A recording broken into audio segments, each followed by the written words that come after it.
Sean's just looking at me nodding. I was looking back and nodding. I'm waiting for the pearls of wisdom. Well, Tommy will be up here in a minute. All right. Well, hey, everyone. This is Doug Wilkerson with Saturday Night Live Life Recovery Ministry. We're here to help you deal with life. It's not just about drugs and alcohol. We see that as a addiction, which it is. But you know what? Everybody's addicted to something, and most people don't really realize that. But we all have that, and not all addictions are necessarily unhealthy addictions. Can you buy that one? Well, is that getting close to a pearl? Yeah. I feel one thing wrong. Because the fact of it is, God has designed us to have that capability, but the problem is after we've had this emptiness inside of us, we're looking for something to fill it, something to help us, something to give us that equilibrium or balance or security or safety, or take the place of the love that we hadn't had, or to help us to get over the trauma or whatever's gone on in our life. And He is what we're supposed to run to. He is the one that we're supposed to receive. But oftentimes in our worldly wisdom, correct me if I get this wrong, in our worldly wisdom, we turn to things that are right there, even though God is there, but we can't see Him, so it's hard for a lot of us to grasp that. And we grab stuff or do stuff or behave in certain ways that try to help us. And that's not all bad. God created us with an amygdala that helps us to try to survive. So we have to survive, and to do that, we have to find something to help us. And I like what Gabor Mata says. The question's not about if you're addicted. The question is that what is the hurt and the pain in your life, and that you're using the addictions to try to offset that. And so he basically recognizes our trauma, our life trauma, and we all have some. Some of us is more than others. But trauma, when it's your trauma, it's trauma. All right? So, anyway, tonight we're on step 8, and Willie's going to be doing the reflection, and Thomas is going to be doing the step. And the topic out of our step guide, our life recovery step guide, which is the companion to the Life Recovery Bible that we use, is on the topic of making restitution. And I think this is really important to help us to do this. I want to read step 8 here, and I know I may steal some of you guys' info, but hey, I got the mic first. So step 8 says, we made a list of all persons. All right, see, step 8 is about some preparatory work, okay? It's not really an action step yet, except in the aspect of making a list, okay? All right, and then the last part of it is becoming willing, okay? So let me read it. We made lists of all persons we have harmed, and become willing to make amends to them. We're not talking about doing anything yet except for making a list and becoming willing. That's all we're talking about tonight. Okay? That's all. We're just talking about, are you willing to make a list? And if you're willing to make a list of people that you've harmed, because you first have to become aware of something before you're able to do something about it. It's already pushing you around, whether you realize it or not, right? It's already pushing you around emotionally. okay, psychologically, spiritually. How about that one? Yeah. And so we need to become aware of that stuff that's pushing us around. So we're willing to make a list of the people we've harmed and become willing. Become willing. Did I say by chance become willing? Become willing to make amends. We're not talking about making amends now. We're talking about being willing to make a list and become willing to be willing to make amends. All right? Tonight, I'm going to be talking about step 8 a little bit and talking about making making restitution. But as I was thinking, I won't say too much about this because I think Tommy's going to talk about this a little bit. I think one of the biggest people that we need to make amends with is ourselves. It's usually the last person on our list. Everybody thinks that people in recovery are selfish, and I think that's a misunderstanding. I think that's a misconcept. And so I think it's not selfish, not being selfish. It is we're trying to address the issues and the traumas and the reasons why we have had to select the coping mechanisms that we've selected, and we all have them because we've all survived. So we had to have some sort of coping mechanism to survive. Are you just going to circle the room or what? So I had to find something. I found it. oh, okay, all right. Been watching Shark Week. Shark Week, okay. He was telling me that he drank a Red Bull or two earlier, so. And several shots of espresso. Oh, don't forget the espresso. That was the kicker. So that was pushed you over the edge. All right, so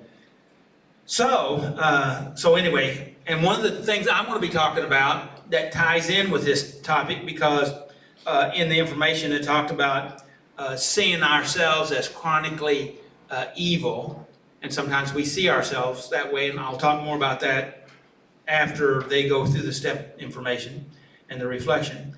But I also am going to be hopefully talking about 10 troublesome habits of chronically unhappy people. What do you think about that? Yeah. Yeah. Can you believe that you have habits that make you unhappy? It's me. It's all Maybe 11. Yeah.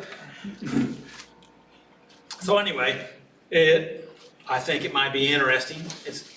And possibly thought-provoking, because I think I've already maybe provoked you a little bit mentally already, haven't I? Maybe? I hope. Okay. All right, so now we're going to talk about thoughts, questions, and quotes, which is the first part of I always like to bring up. Here's a quote, and I talked about Sean Anchors last week, and I may have read this, but I don't remember, but I decided I wanted to read it again. It said the difference between not being addicted and being addicted is the difference between seeing the world as an arena or seeing the world as your prison. See, if you're having to run and hide, and I'm the victim, I'm in prison. Or if you see the world as an arena, I'm explaining it, but if you see the world as a place to go and contend with the forces and deal with it and be the victor instead of the victim, it has to do, you don't have to hide. What do you think about that? I thought, if I read it last week, I thought it was worth reading You again. didn't read it last week. I didn't? Okay. Here's another quote. I think Dr. Wayne Dyer said this. So many times today's choices become tomorrow's regrets. You know, I I'd say many folks ask me about what's the right thing to do. And I said, well, you know, you probably know, but what you know more than anything is what not to do, right? And oftentimes we regret what we do even while we're doing it because we know we shouldn't be doing it. Is that not the truth? Right. And if we could just stop that, our life would improve. Wouldn't you agree? Yes. Okay. Spinoza said this. I think I read this last week, but I like it, so I'm going to read it again. And you can tell me if I did or didn't. And that is, the mind's highest good is the knowledge of God. And the mind's highest virtue is to know God. I like that. I like Spinoza. Teddy Roosevelt. Last week, even if I read it, it didn't go out on the internet. So anyway, because I didn't get that part in on the internet. Anyway, so you out there in the internet land, you don't know if I read it last week or not. But you didn't. I didn't? Okay, all right. Well, we read it tonight. Teddy Roosevelt. I care not what others think that I do, but I care very much about what I think that I do. Right. See, because, how we treat ourselves is based on how we think about ourselves, our perception of ourselves. And if we dislike ourselves, then I wonder how we're going to treat ourselves. You got any ideas? May I say poorly, right? Mental prison. Do what? Mental prison. Mental prison. Well, that's pretty poor. And so it's how we see ourselves. So if I conduct myself in such a manner that I approve of me, in fact, I even like what I've done, even if others don't like it, then I like it, okay, because I know that I've done the right thing, so therefore I like it. One of the biggest pressures in life is that people want us to do what they want us to do, and it's oftentimes not right. Or it's contrary to what we know is right. Do you know what I'm talking about? I remember having a boss one time that told me to lie to the highway patrol. And I shouldn't have, but I did. I was young. I was probably 20. Yeah, probably 20. And it was like, well, if I don't lie and the highway patrol does their thing, then I'm probably out of a job. Have you ever been in those type of situations? Don't answer that. But I remember, and I had to go to the station, and at that time the highway patrol was on I-44, and they may still be there, and kind of a way station or whatever. I had to go down there and have this truck inspected, and I prayed all the way there. God, what I'm going to do? I can't lie. I'm not going to lie. And by the time I got there, I knew that I wasn't going to lie. But I didn't know how I was going to deal with this thing. You know what I mean? It's kind of like damned if you do, damned if you don't. And so when I pulled up there, handed him the paperwork, and he looked at it, and he says, "You're a little late, aren't you?" Because it was late, of course. They gave it to me when it was already past due. And I said, "Yes, sir." He said, "Well, let's take a look." He signed it and handed it back to me.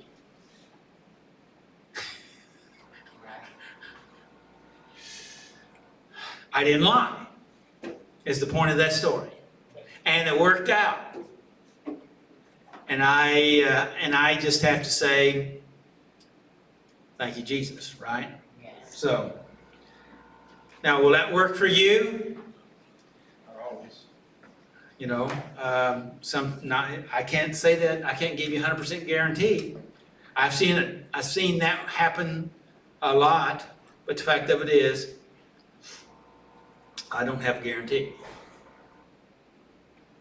But, anyway, sometimes we inflict ourselves with our own poison. You know what I mean? Thank you. Do what? Thank you. You're welcome. All right, let's see. All right, let's go down here.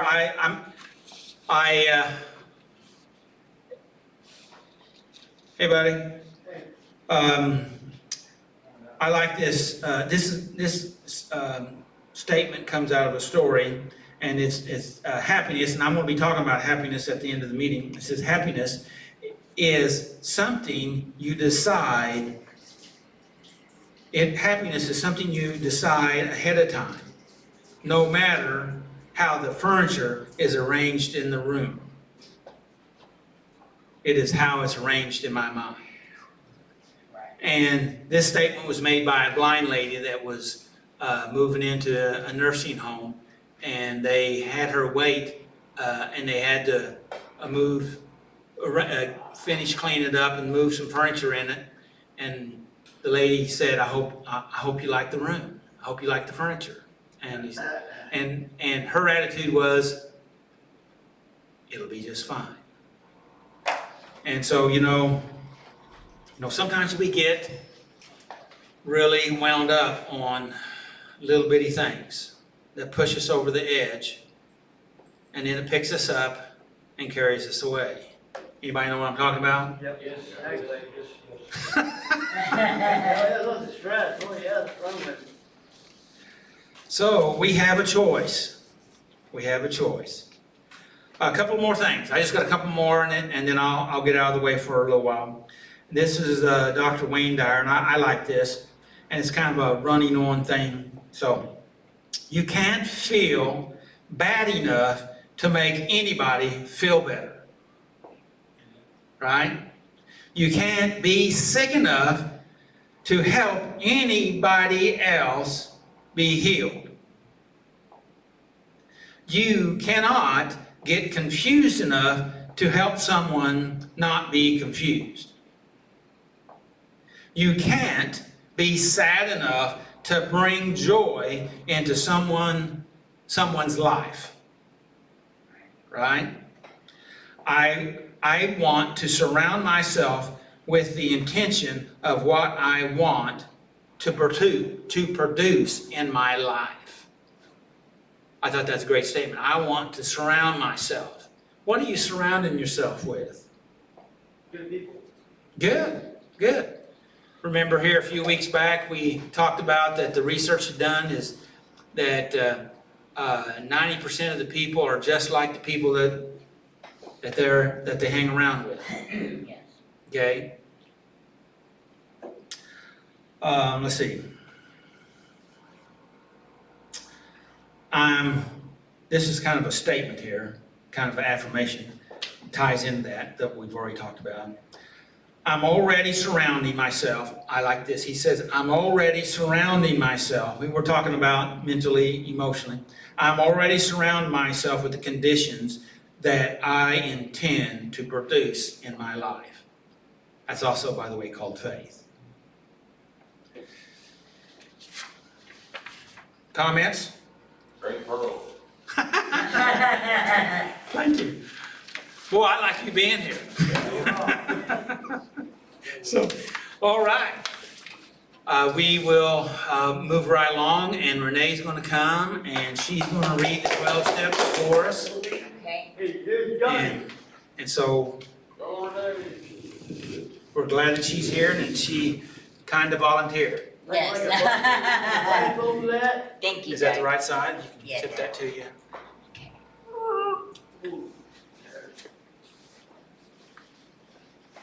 The 12 steps. Work the 12 steps and discover the path that will change your life. Enrich your recovery and bring you closer to the heart of God. Step 1. We admitted that we were powerless over our problems and that our lives had become unmanageable. Romans 7:18. I know nothing good lives in me. I want to do what is right, but I can't. Step 2.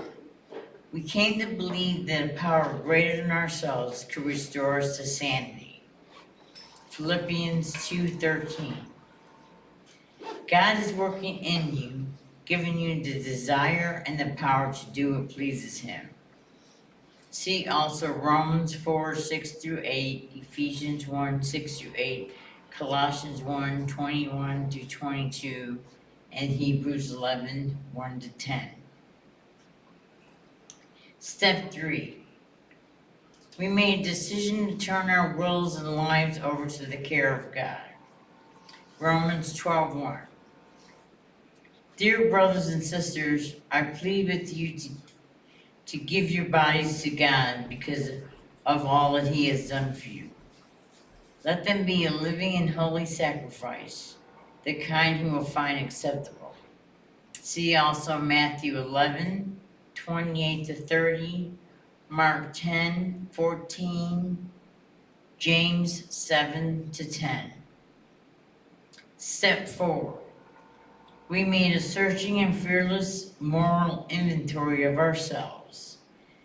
Lamentations 3:40. Let us test and examine our ways.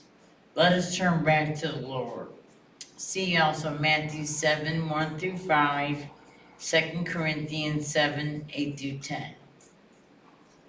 Step 5. We admitted to God, to ourselves, and to another human being the exact nature of our wrongs. James 5:16. Confess your sins to each other and pray for each other so that you may be healed. Psalms 32:1-5, 51:1-3, and 1 John 1:2-6. Step 6. We were entirely ready to have God remove these defects of characters. James 4:10. Humble yourselves before the Lord, and He will lift you up in honor. See also Romans 6:5-11, Philippians 3:12-14. Step 7. We humbly ask God to remove our shortcomings. 1 John 1:9. If we confess our sins to Him, He is faithful and just to forgive our sins and to cleanse us from all wickedness. Luke 18:9-14, 1 John 5:13-15. Step 8. We made a list of all the persons we harmed and became willing to make amends to them all. Luke 6:31. Do to others as you would like them to do to you. See also Colossians 3:12-15, 1 John 3:10-20. Step 9. We made direct amends to such people wherever possible, except whenever to do so would injure them or others. Matthew 5:23. If you are presenting a sacrifice to the altar, and someone has something against you, leave your sacrifice there at the altar. Go and be reconciled to that person. Then come and offer your sacrifice to God. Luke 19:1-10, 1 Peter 2:21-25. Step 10. We continue to take personal inventory, and when we were wrong, promptly admitted it. 1 Corinthians 10:12. If you think you are standing strong, be careful not to fall. Romans 5:3-6, 2 Timothy 2:1-7, 1 John 1:8-10. Step 11. We sought through prayer and meditation to improve our conscious contact with God, praying only for the knowledge of His will for us and the power to carry it out. Colossians 4:2. Devote yourselves to prayer with an alert mind and a thankful heart. Isaiah 40:28-31 and 1 Timothy 4:7-8. Step 12. Having a spiritual awakening as a result of these steps, we try to carry this message to others and to practice these principles in all our affairs. Galatians 6:1. Dear brothers and sisters, If another believer is overcome by some sin, you who are godly should gently and humbly help that person back on the right path. And be careful not to fall into the same temptation as yourself. Isaiah 61, 1-3, Titus 3, 3-7, 1 Peter 1-5.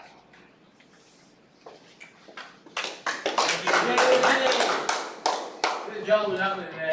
All right, Thank you. Boy, you're hired. Yeah, yeah. Hey, you're All right, take the job. Well, Pull that mic up, please.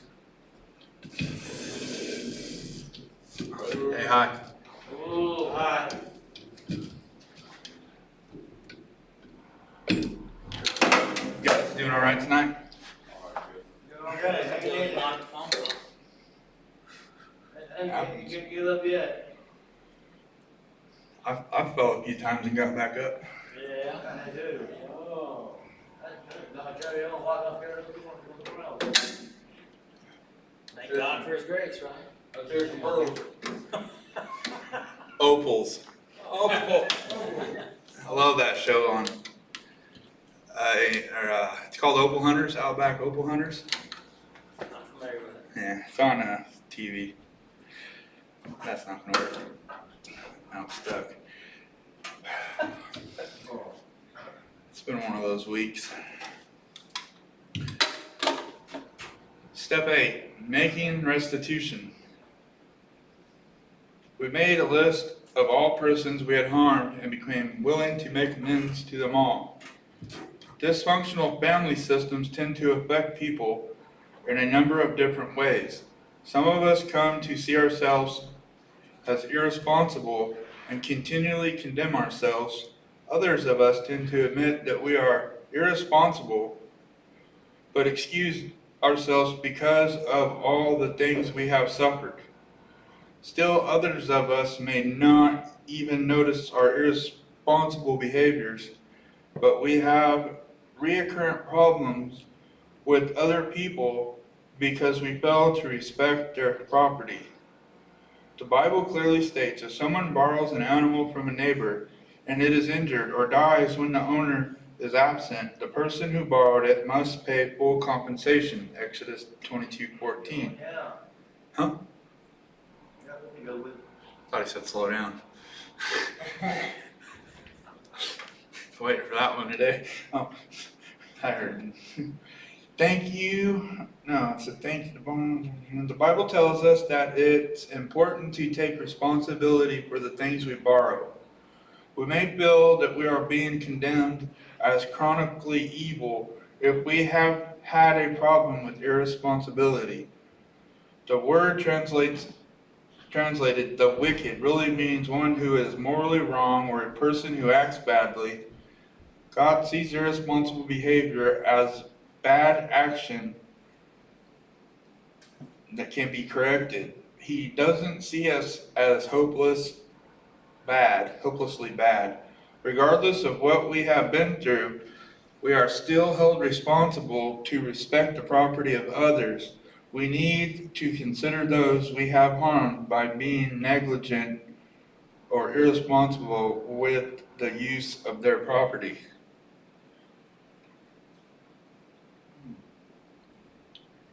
Yeah, that's a tough one.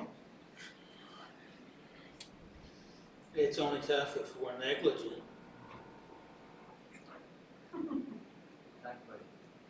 Well, when you're growing and learning, you sometimes don't realize that you're negligent, and you don't know the difference. And but I'm not debating that, but I'm just like, if you don't know any better, and you think what you're doing is the right thing to do because that's the way you was taught. Well, that could be, but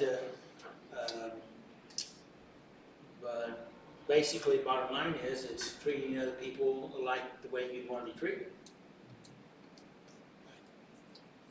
It's true. And are we responsible if we've been, even though we've been taught wrong? Yes. Because I'm not a robot. No one has a controller controlling me. All we can do is Oh, God. recognize it and learn, and the rest of the story is probably we knew inside anyway.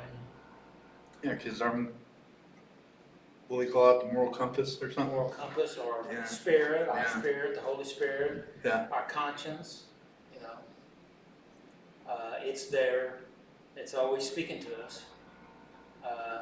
But then we go back to that justification. Sometimes we try to rationally justify something that's not rational. Oh, so it's like saying, it's like saying, I really hope I get this illegal thing done so that I can because I need what's on the other side of me committing this crime. Yeah, yeah. But I know I'm not supposed to commit the crime, but, okay, yeah. That might not have made sense out there, but I was just thinking about all the times like I'd done stuff and I just did it because I felt like it had to be done. And people got hurt in the process, Well, or upset, and I told myself. And, Tell that to the judge. and, I will. and that's what this No. information talks about here. It has it broken down into 3 different areas, Yeah, which I will, if you don't address it, then I No. will leave. So I can ask the questions. go ahead.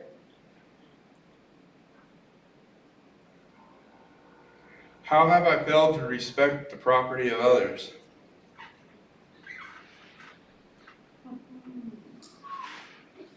Hey, can I borrow your car and then bring it back wrecked? They can't buy my car. Don't even bring it back? Yeah. Just leave it where I wrecked it?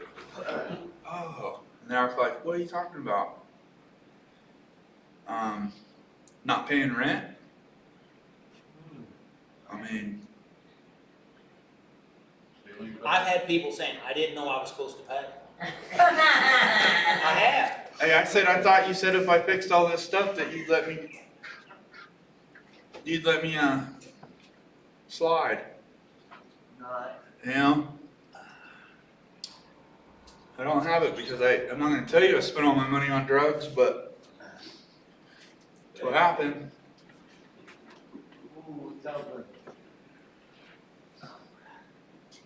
And the next question is, have I been so harmed or condemned by others that I have avoided responsibility for myself? Yeah. Yeah, Read that question again. it sounds like I got beat up and went and hit or something. Whoa. I don't get this one. Have I been so harmed or condemned by others that I have avoided responsibility for myself? Yeah. Where that you have been, it's probably easier for you right now to recognize condemned, that you've been condemned or damned to the place to where you don't even feel that you're worthy enough to take care of yourself. And then you just dogpile on yourself. And then you sabotage yourself. Because they don't want me there anyway, so why am I gonna go there to get better? They don't want me there. But you don't even go there, you go home and then do it to yourself. So you continue the process. You take it home, you take the, you go and you carry the load of crap home with you. Doggy bag for you. Yeah. As I say, like a black cloud, yeah.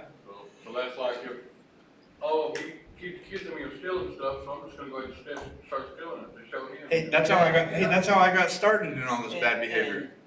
And that's right in the same line here. You think I'm bad, I'll just go ahead and be bad. Yeah. I'll show you what bad is. Exactly. And how's that really work out for you? Make your fingers.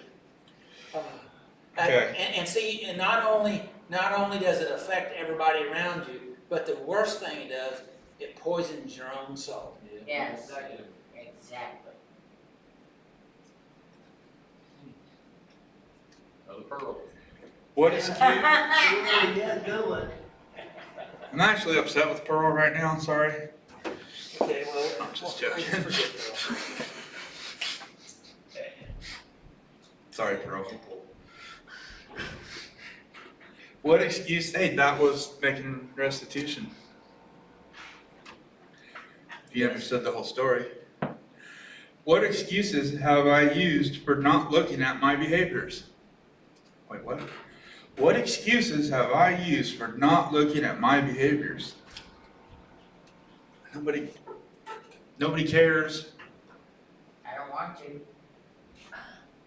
Nobody cares what I do. I've already ruined everything, so what's it matter? Everybody thinks of me that way anyway, Well, that's that's an exactly, excuse. yeah. okay? Okay, now, what excuses have I used for not looking at my behaviors? I haven't tried all the drugs yet. That was one for a long time. Or how about, I know I can handle it. Yeah. I can stop anytime. Oh, I never believed I'm that just- one. I'm just helping somebody else out. I've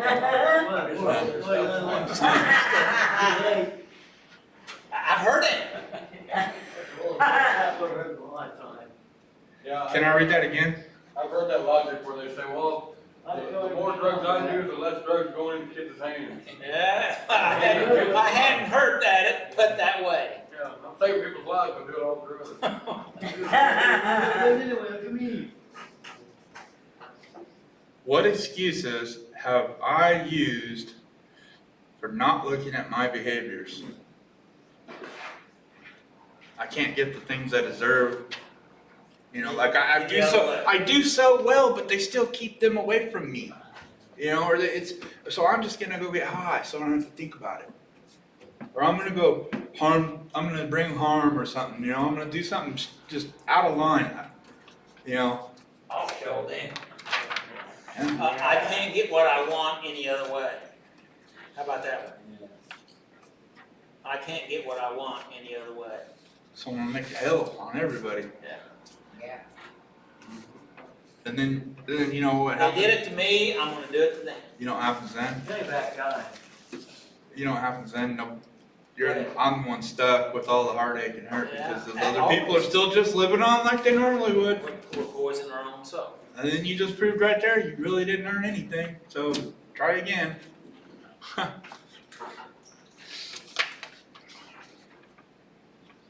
You want to come up here, Willie?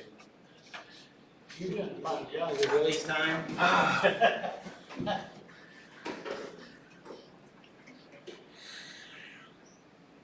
If you're down, then I'll come up. No, I have a feeling Deb wants to ask me something. So this one, this step's kind of emotional because it really gets in there. I'm like, I mean, So you're saying it speaks to you? I sure hope it does. Oh, it's emotional. Yeah, it does. It's like, it's just real. It's really more real than like some of the other steps, you know. It's like, yeah, I know that stuff. Can we just get through this? And then I feel like the steps are being boring. And it's like I'm just doing it.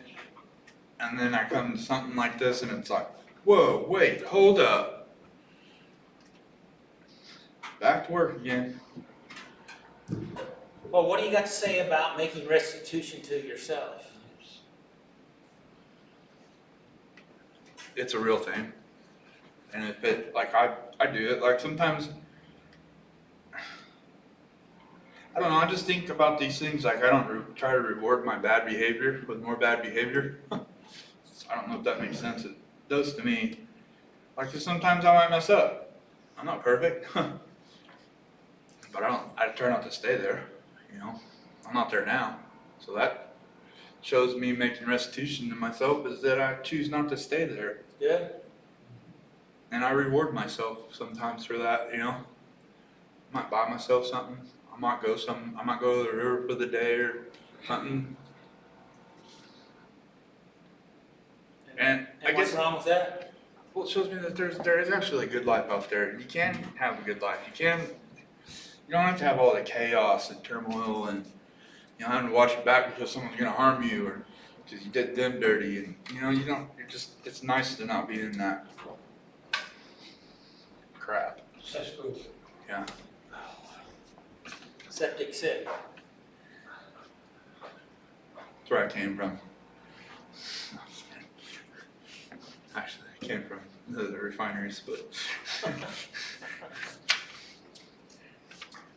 I did want to say thank you, Renee, for reading everything on here. Oh, sure. That was really cool. Thank you. That was due. Willie? Hey, Willie. Come on down. Well, see, I was gonna actually do this when Renee was up here. I was just gonna come up like this and go. That's all you gotta do, and then you talk right there. We'll be all right. So are you picking on Renee now? That's why I didn't do it in the first place. She'll get you. Yeah, because I thought so. Well, thank you, Tommy, thank you. Renee can be mean. You bet I can. I got 20 bucks on it. I know more of that, right? Making restitution. A little closer. I don't want to. I don't want to do this. Because like Tommy said, Yeah.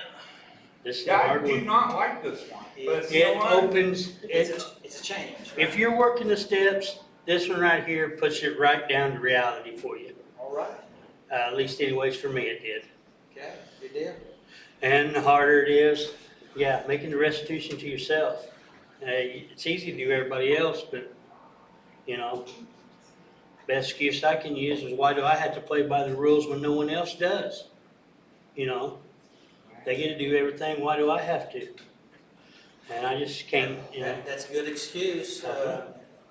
Answer your question. Because I have to do what's right to keep myself clean. Or, not clean, let me use a different word. In check. Yeah, in check, that works. I gotta do what, I've gotta keep myself to where I will not fall back. Because I've done been down that way, I know what it did for me, I know what it's gonna do to me again, and it's gonna be that much worse. And I do not want to go there again. Okay, so I like everything you said, Uh-huh. except mostly it's from the negative position. That's all this one's about. No, it's negative. not. No, it's not all about negative. So if you address this, what does it do for you? Okay, it's showing me the negative that I did and it's helping me deal with it. Okay, But it's helping you to know, okay. And what does it produce in your life? Bunch of heartache, hardship. Well, you already had that before. Well, I know that, but So- now it's out there where I know where it's at. Yeah, So I guess yeah. it's doing what it's supposed to. And you haven't made the step yet. You're still on the negative side of it. You don't see the benefit of it, No, I don't. Not yet. okay? Well, shall I tell you? Yeah. Yeah. Is because you'll like yourself better, it will give you a better life, it will make you a better person, and that way you will treat others around you in a different and better way, and the possibilities for your life have been increased because you're making the healthy choices. That's why. Okay. It's in your best interest. It's good for me. It's medicine to my soul. It heals me. Yes, I see that I'm sick. The doctor has diagnosed me, but now I have to take some good doses of healing so that I can be well. How about that? Thank Is that you, okay, Sean? Jesus. That'll work. Yes, Tommy. The unknown is very scary. It is. And even when it's an unknown, like making restitution with myself, when I hated myself for so many years, and I thought everybody around me hated me, I still go through that. I have days I wake up and think, nobody around me likes me, so what's the point even going outside? And the answer to that is you have more evidence to reinforce you now in the unknown areas because So it's you not keep scary. breaking into the unknown areas And now you know, I have confidence that even though I don't know it, I can handle it. Because the rest of the story is, I'm not really by myself. I'm not really alone. And that fear is, the fear that we have, the biggest fear, I think, is that I'm all alone. And that's not true, but we believe that lie. Would you agree with that? Yes. Yeah, exactly. What? Then after working the steps, I've never worked them before. Maybe I did, maybe I didn't. Not like this. But you're saying you're not alone. For a long time, like, yeah, I believed in Jesus and God, but I didn't realize what that really meant. Understand? But I just knew that I believed. Yes, that's good. But now I'm kind of convinced, even Yes. though I still have those days, I go, Sure. Because we're digging out those deep roots of fear and doubt and hurt. And the rest of the story is, we'll always be doing that. oh yeah. We'll always be doing that. But Even at Steve's age. But you're better, but see, you're better now, and you have more confidence now, because you have more evidence to substantiate where you're going, even though I can't see it, because I say this, and you've heard me say it. I can't see around corners, but God can, and I trust Him. Okay. Now that was a big step for me Yeah. many years ago. Just accept the fact that He sees around the corner. This totally doesn't have anything to do with this, but I for the longest time, haven't liked elevators. Because when it opens, I don't know what's going to be on the other side. So I tend to take the stairs so I can peek out the door before I step out to Understand? protect my mental health. Yes. And I started taking the elevators again, All right. not being concerned with what was on the other side. Good. Even if I was getting that, that's real. Yes, it is. Congratulations. Thanks. Yay. I'm done. Okay. Ruined it. Does anybody have any questions for Willie? Yeah, well. How'd you do it, Willie? How'd I do what? All of it. Oh, what? How'd you get here? How'd I get here? Yeah. Chevrolet. Yeah. Good one, really. Just making sure. Just go find your way home I later. spent half of my life messing it up. Yeah, Now I'm me trying too. to spend the other half to fix it. That's right. Yeah. Amen to that. People ask me, why are you in recovery and you don't do drugs? Why are you going to Saturday Night Live? You don't even do drugs. Yes. And I'm like, well, that's my private information. If I did drugs, but my brain doesn't go to things like, oh, they have cameras on me, they're watching everything I'm doing. Like, my brain's more peaceful, I would say I don't do drugs because I go to a recovery. Yeah, that's what I couldn't get. So I'm like, so you go to recovery meetings because you're still doing drugs? And I don't try to complicate myself. Like, before that would destroy me, my mental, I'll let you talk for the next time. That's all right. I feel like I'm way too close. I got on the front step. Back up. Are you okay, Renee? Yeah. Are you cold? Yeah. Boy, Turn it. well, I'm hot. hot. I don't know if I think there's a jacket over there or something in that chair if you want. Like it? But, Like it? I'm freezing. Like it? A towel? Towels? That's lucky. There you go. Thank you. all right. Hey, good discussion, good information. Thanks for everyone's honesty here because, that's, when we're honest and open, I believe that really gives an opportunity for the truth to bubble up in all of us. And I think that's part of the Holy Spirit's job to help that. And why we have a recovery meeting, even if you're not doing drugs, is to help you to grow. Because see, it's not about abstinence, even though abstinence is important, but you can abstain and not have any recovery. And so, anyway. All right, I want to address 3 things out of the information that Tommy read. In the information, it said that dysfunctional family systems tend to affect people in a number of different ways, okay? And I have listed down here that there's 3 different ways. I've numbered the ways that they talked about here. The first way is that some of us come to see ourselves as irresponsible and continually condemn ourselves. So one group of people see ourselves as always irresponsible. We can't be trusted. We don't trust ourselves. We're no good, blah, blah, blah, blah, blah. And that we continually condemn ourselves. So we keep beating ourselves up.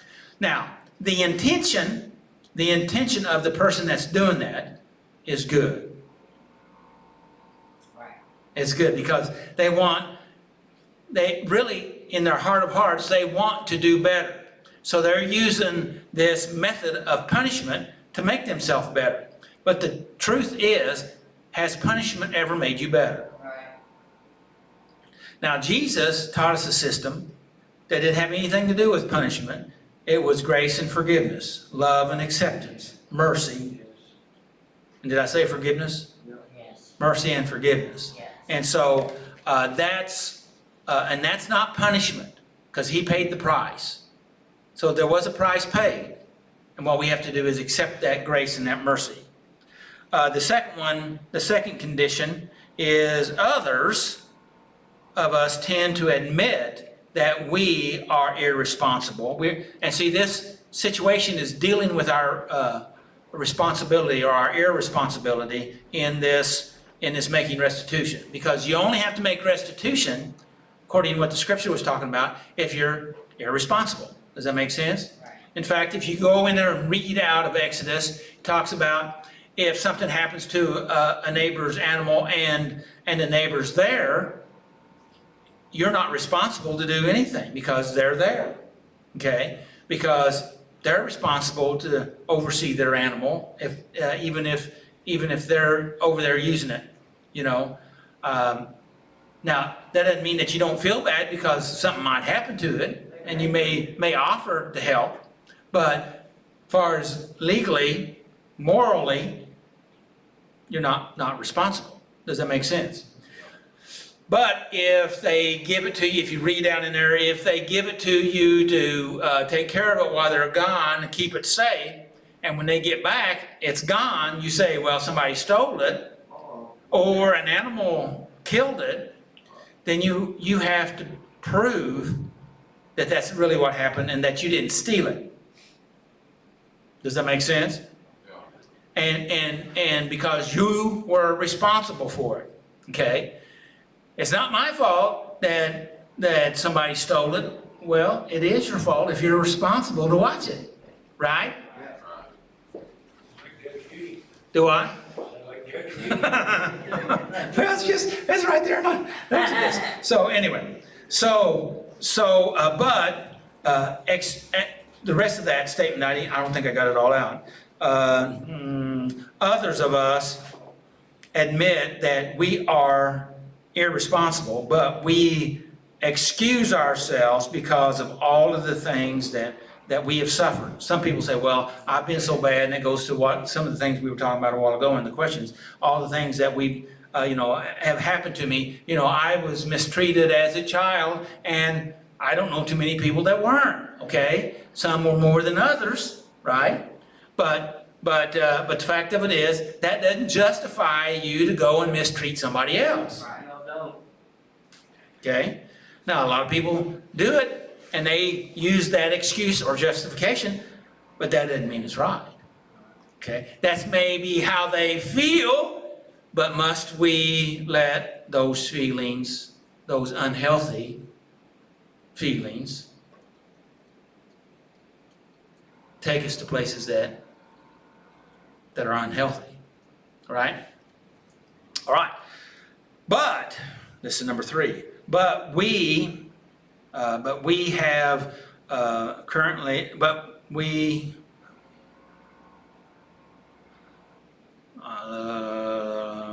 notice our responsibility behavior. But we have reoccurring problems with other people because we fail to respect their property. Okay, number 3 is we keep having problems with people because we don't respect their property, whether we violate boundaries or we borrow things and we don't bring it back, or we bring it back but it's broken. You know, oftentimes people will borrow things from me and I say, sure, you can borrow it, but you bring it back in the same condition or better than when you bought it or borrowed it. I had a bad habit of breaking my own stuff Whoa.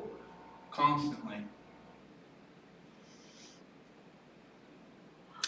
You know, I used to have a brother-in-law that would break the windshield out of his car.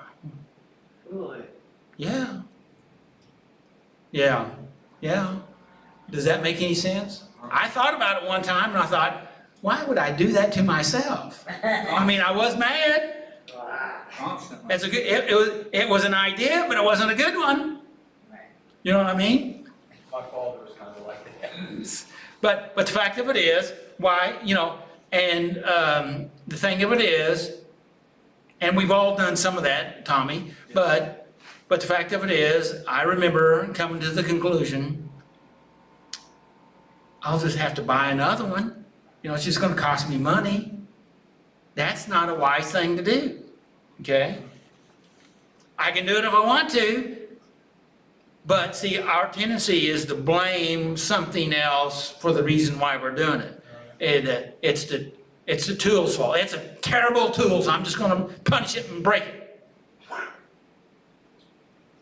Well, sometimes my whole thing was I wanted to see what made it work inside and thought like I was gonna figure it out, you know. No, I just break it. Well, that can happen. That's being inquisitive. Drugs are bad, Doug. So anyway, those are the 3 different ways, okay? So I thought I'd just touch on that. And one of the things about being responsible and thinking about ourselves as being chronically evil, and the scripture that Tommy read earlier out of Exodus is that talks about the wicked borrow. I don't know, did you read this one? Yes. This is out of Psalms 37:21. No. The wicked borrow and never repay, but the godly are generous givers. And, you know, that word wicked is I'm looking for it here, there it is. The translation on that is, really means one who is morally wrong, or a person who acts badly, okay? And that's what that wicked means, someone that acts badly. I like that picture. Sometimes when we go into the moral stuff, it kind of messes with us a little bit, but someone that acts badly. So if according to this scripture, if you borrow, if a wicked person borrows, you know they're going to act badly, okay? And many years ago, I always felt compassionate towards folks, and people wanted me to loan them money, and so I'd say, I'll loan it to you. Not get a job. Yeah, maybe they should. I'll loan it to you, but I'll never loan you anything else until you pay this back. Right. And on top of that, there's interest. Yeah. And if you want, if that's what you want, we can do it. Where do I sign up?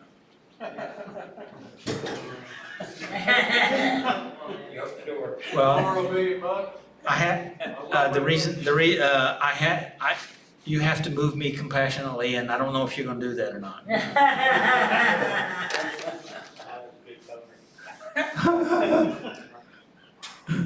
All right, so we already gone over the questions. Let's see how much time I got. Okay. I'm going to try to be quick here. And, wait a second, what did I do with the first part of this? Where is it at? I must have. It's not it.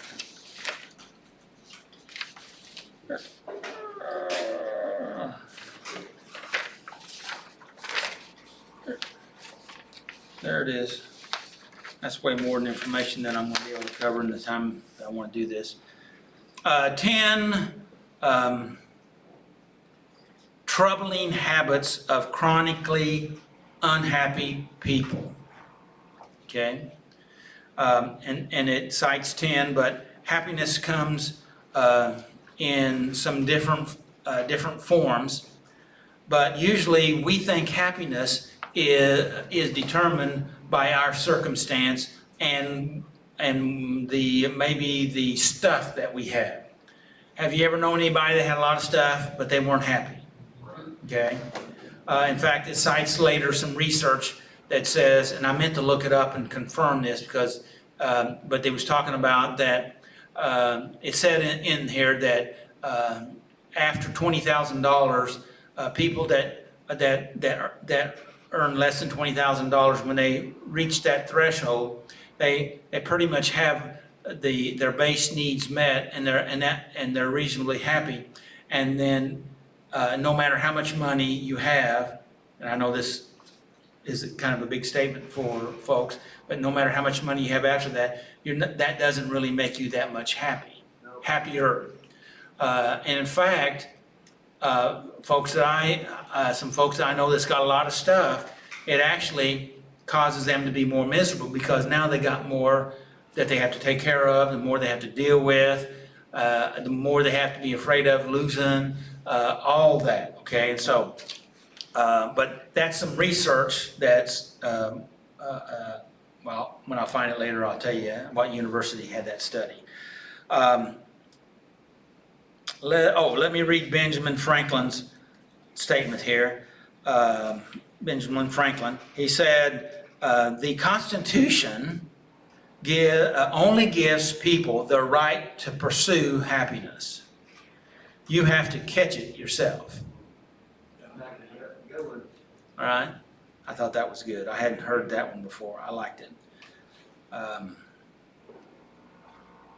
think I'm just going to go ahead and jump to the 10 things. How about that? Is that all right? Go to the 10 things. Number 1, waiting for the future. This is a terrible habit, okay? Waiting for the future. You know, just always waiting. It's going to be better tomorrow. It's going to be better next week. It's going to be better next month. It's going to be better next year. You know, always waiting and telling yourself, I'll be happy then or when. You follow me? You know, we're setting ourselves up for failure, and because we're putting expectations on the future. And the fact of it is, really all we have control of, and I don't think it's wrong to have positive expectations, but if it limits what I do now, that's where we're at. So we need to deal with the now, okay? We have to go into action now. You know, I like what Jordan Peterson says. He says, what one thing can you make better today in your life? What one thing can you make better? Surely there's one thing that you can make better. Do that, okay? And then the next day, do one more. And then the next day, do one more. And they don't have to be humongous things, but just one thing. Maybe it's, I like the admiral that I heard speak. He talked about, hey, make your bed. Yeah. Make your bed. And he said, and that starts your day off in a good way because you've done something you can feel proud about. If nothing else goes well that day, you know you made your bed. And it's psychological and emotional. It's you're directing your character.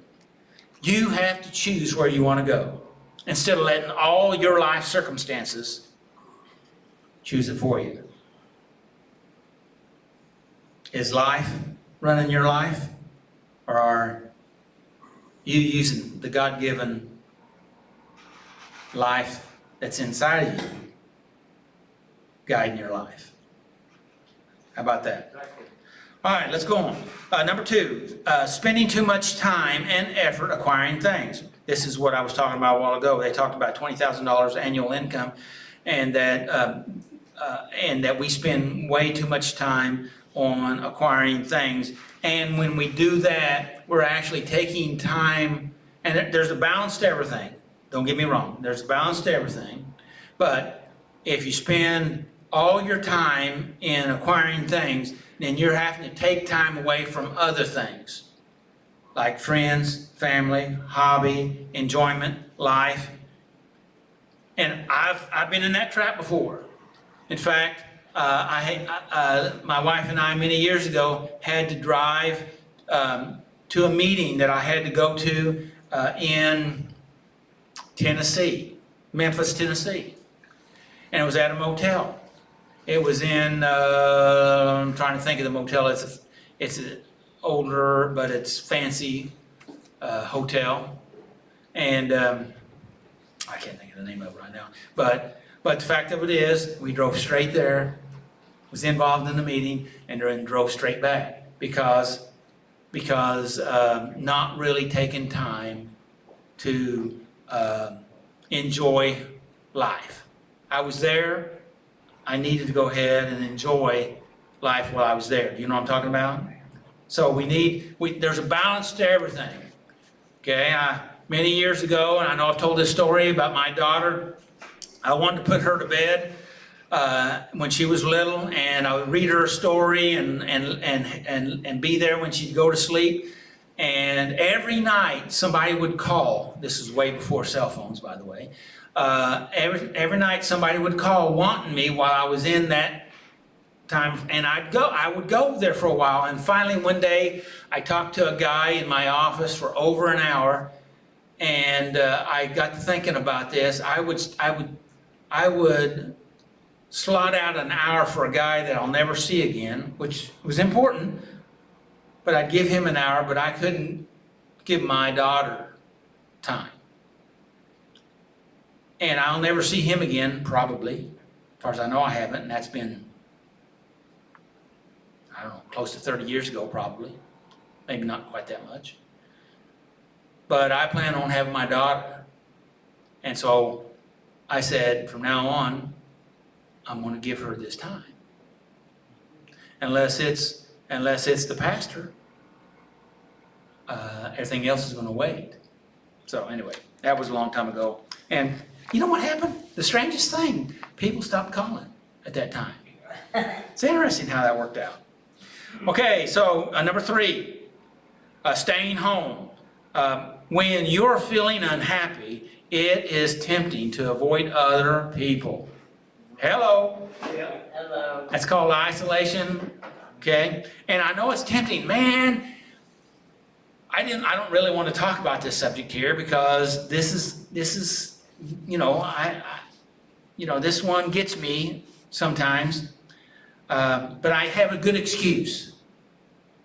That was kind of a hook out there. I have a good excuse. I'm with people all the time, all day long, and so I deserve to be disconnected here, which is true.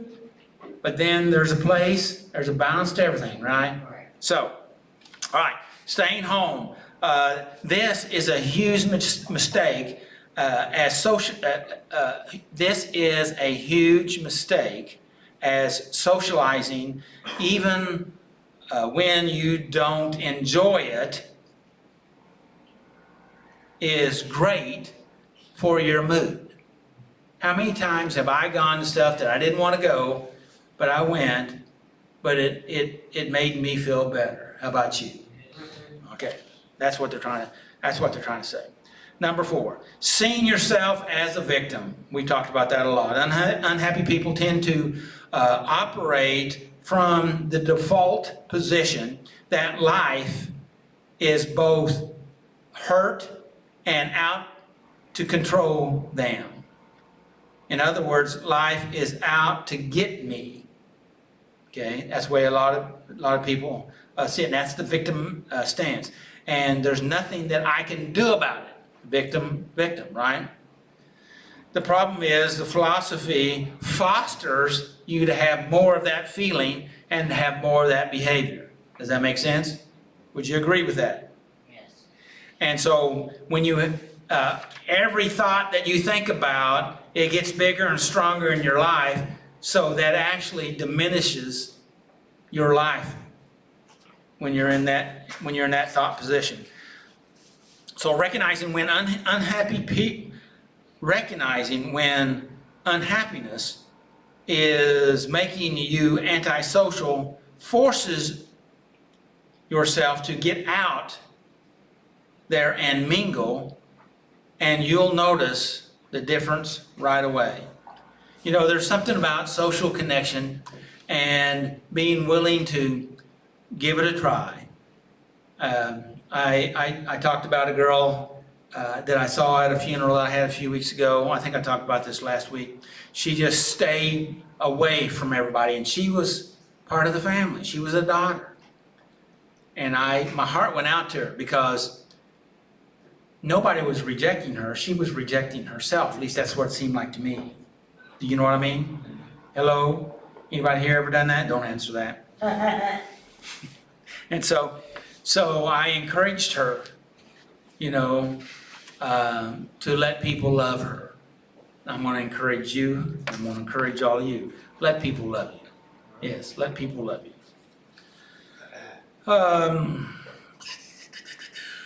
Persistence. Pessimism.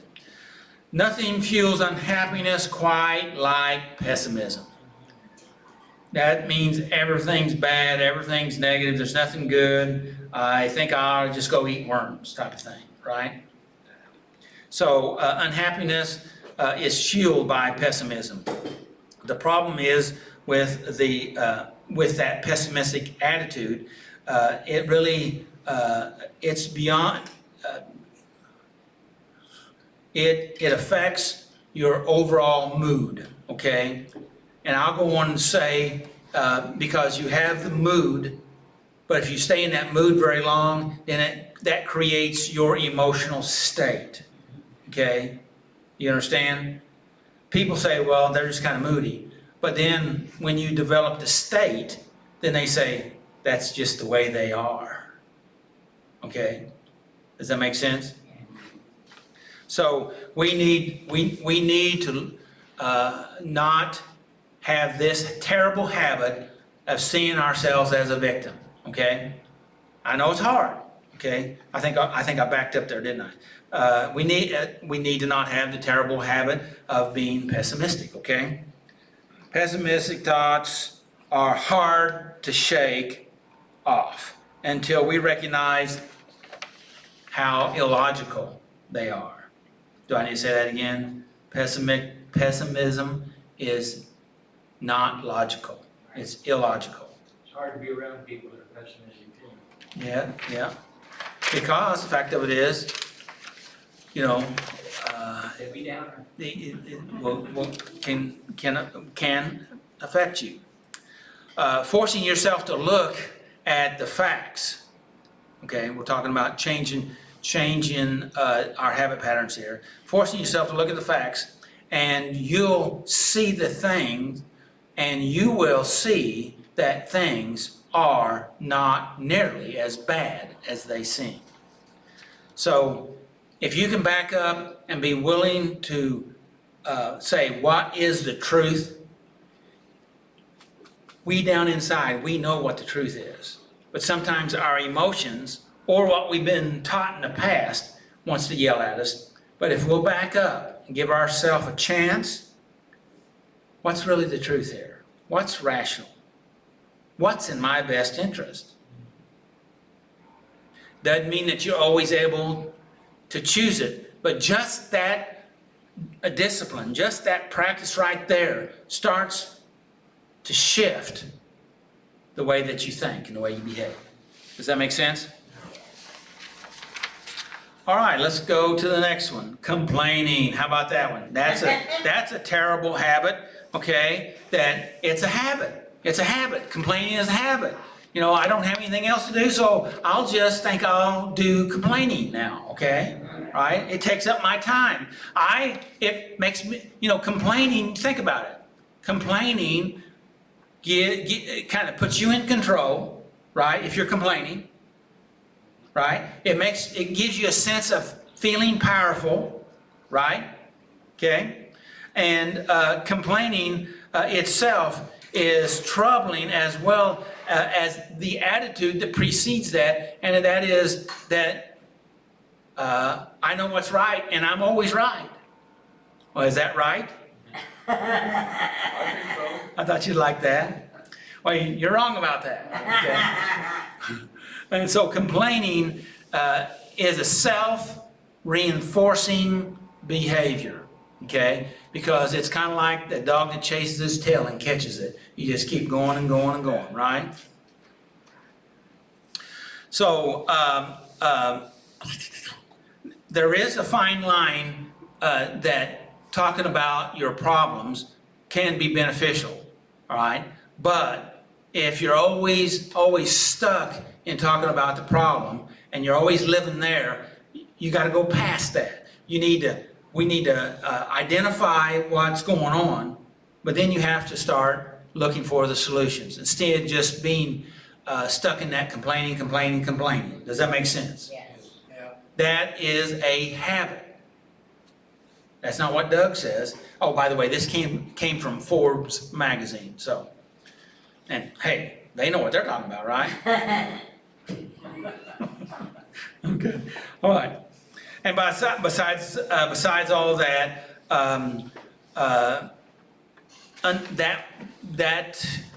that fuels a person's unhappiness, right? Because it makes them feel worse, and then it also drives people away from you, right? So it messes you up and everybody else around you. Number seven, blowing things out of proportion. Bad things happen to everybody, right? But, you know, why does this always happen to me? Why am I the only one?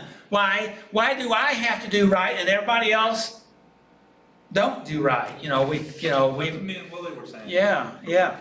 And the fact of it is, you know, I used to have a guy I worked with, and I haven't verified this statement, but he always used to say, every dog will have their day. But the scripture says we reap what we sow. Every dog does return to its vomit. Dog does return to its vomit. And that's kind of a nasty thought when you stop and think about it. Yeah. So was my addiction. Yeah. So, blowing things out of proportion. Bad things happen to everybody. The difference is that happy people see them from a different perspective. They see the event as a bump in the road. Unhappy people see it as from a negative perspective, and they see that as future evidence that everything is going to go bad. Right? That's the perspective, and we need to recognize that. A happy person is upset if they have a fender bender, and of course, I mean, that's not what you want. You'd prefer it to be different, but they keep a right perception about the situation, and they say, yeah, it's a hassle, it's uncomfortable, it's a challenge, we'll deal with it, okay? But the unhappy person sees the thing as proof that this day is going to be bad, this week is going to be bad, this month is going to be bad, it's all lining up for this year to be bad. I'm doomed. Right? And so we go into that catastrophic thinking, right? We're just talking about a terrible habit. A terrible habit. Wouldn't that be a terrible habit? Now, you may not have all these habits, but you may have one of them. So if you have one, you might say, this is one that I want to work on. So just pick you out one and go to work. Number 8. sweeping problems under the carpet. Another way of saying that is avoiding reality, denying reality, okay? Saying, I just won't look at it and it'll go away. How's that worked out for you? That is a bad, do what? I don't know, I sound quick. Yeah. I've done that with my legs, you know, they get infected from doing drugs. And I just would ignore it and keep on going until I just was in hospital, you know. It don't go away. Yeah. Like I used to, I haven't told Max this for a long time. I used to tell him, I said, now you can either control yourself or you're gonna put yourself in a position that somebody else is gonna have to control you. And that applies to all of us. Yeah. Very wise. Is it an opal? Yeah. Oh, okay, I'm just trying to make Tommy happy. Hey, that's a good show though. I don't know. Check it out, Outback Opal Hunters. I don't know anything about it. Okay. Problems tend to get bigger when you ignore them. Would you agree with that? Yes. Problems tend to get bigger when you ignore them. Would you agree with that? It's important, so we're going to say it one more time. John's not here, reminding us all. Problems tend to get bigger when we ignore them. Would you agree with that? Yes, would you agree with that? Yes, thank you for the help. I think he was asking you. I do agree with that. People ask me, they ask me if I can do something and when can I do it? I said, well, I'm in control of now, so let's just do it now. Do it now. I had the same, I might do the right thing, but then sometimes later I realized maybe it wasn't the exact right thing to do in the moment. Well, And it's blowing up in my face and I've learned from that. well, that can happen and experience can teach you, but the fact of it is your intention. There was nothing wrong with your intention. Yeah, it could have gone up either way. Yeah. Just because it blew up didn't mean it wasn't the right thing to do. Because if it, I've done a lot of things that was the right thing and people hated me anyway. And maybe some of you in this room. Not saying. Maybe some of you out there on TV land. All right, let's go to number 9, okay? Before I run out of time. And boy, I'm hot in here, Renee. I don't know about you. Yeah. Let's see. Number 9, habits of not improving. Having a habit of not improving. We need to try to improve every day. I've already kind of touched that. But if we have a habit of not improving every day, we need to have the intention of learning something new every day. I truly do try to learn not just one thing. I want to learn many things new every day because I feel like there's so much out there to learn. That there's so much to learn that I'm not gonna be able to learn it all. And then every time we learn something to find out there's way more to learn than I even knew that there was to learn before I learned the last time. But the fact of it is, we need to try to improve our life. We need to try to learn. We need to try to expand. People say, well, I don't know what I need to do. Well, read something, study something, listen to a podcast, listen to a video, listen to something that's constructive, educational, inspiring, that can help you, something that can give you some new thoughts, some new information. Because if we stay stuck with only the thoughts that we have going around in our head, then that means we're only going to operate with what we already know. And so far, how's that worked out for you? So we need to load ourselves with new stuff that can help us. And in fact, some of the new information can tie into some of the old information and make it better and use it for wisdom. and in a constructive way instead of in a destructive way, is what I'm trying to say. Does that make sense? Yes. So, happy people are,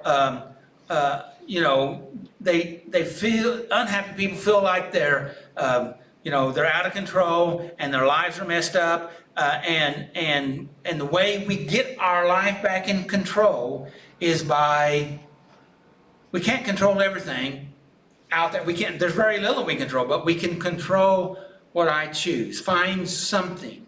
And the earlier you can get to that, probably the better it'll be, right? Does that make sense? Yes. And in a week, in a month, in a year, I came to the conclusion many years ago that I can probably be able to do just about anything if I have the information and I have enough time to study it, and if I can learn it, and that's the reason why I say YouTube is my friend, because it teaches me a lot of stuff, right? On everything, and not everything I watch on a particular topic inspires me or teaches me, but sometimes you have to weed out the bad to get to the good, okay? Not saying that it wasn't good if I didn't know anything, but maybe it didn't hit the spot, and so, but anyway, that we have to improve our life, and if we don't choose to improve our life, then what's the choice? Letting our life sink into the abyss, right? Does that make sense? Number 10, last one. Trying to keep up with the Joneses. Jealousy and envy is incompatible with happiness.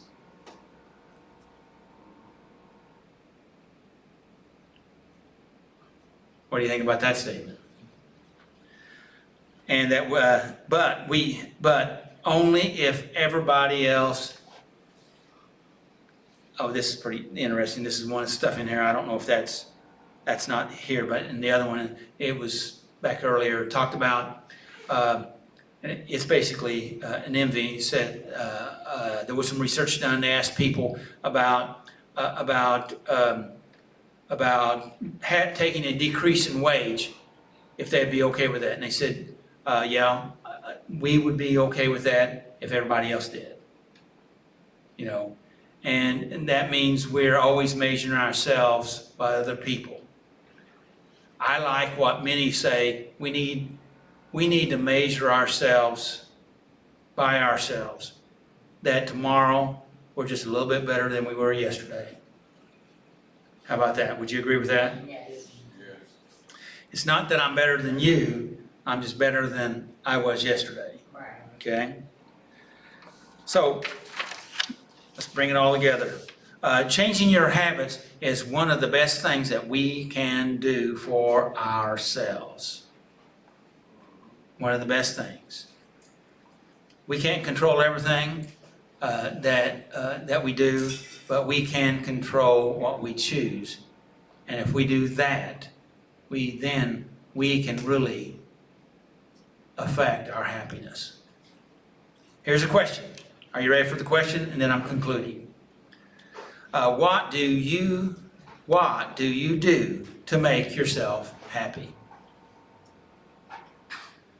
You may have a hard time with that. What do you do to make yourself unhappy? Is that a little easier? Well, may I make a suggestion?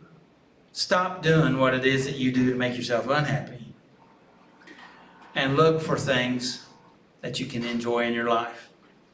How about that? It's good. Huh? Yes. Yes. So, any questions before I conclude? If you need one of those, you can take it. Awesome. All right. May the Lord bless you, keep you, and may His face shine upon you and give you His peace. And Brandon called and wanted us to pray for him. well, he left me a voice message, and I listened to it a while ago. And he just needs God's touch in his body, and we're asking for your touch, Father, on him and all the others that need your touch. In Jesus' name. Amen. Until next time, make healthy choices. Thank you, Dad. We will not be here next week. So, bye-bye. Next week.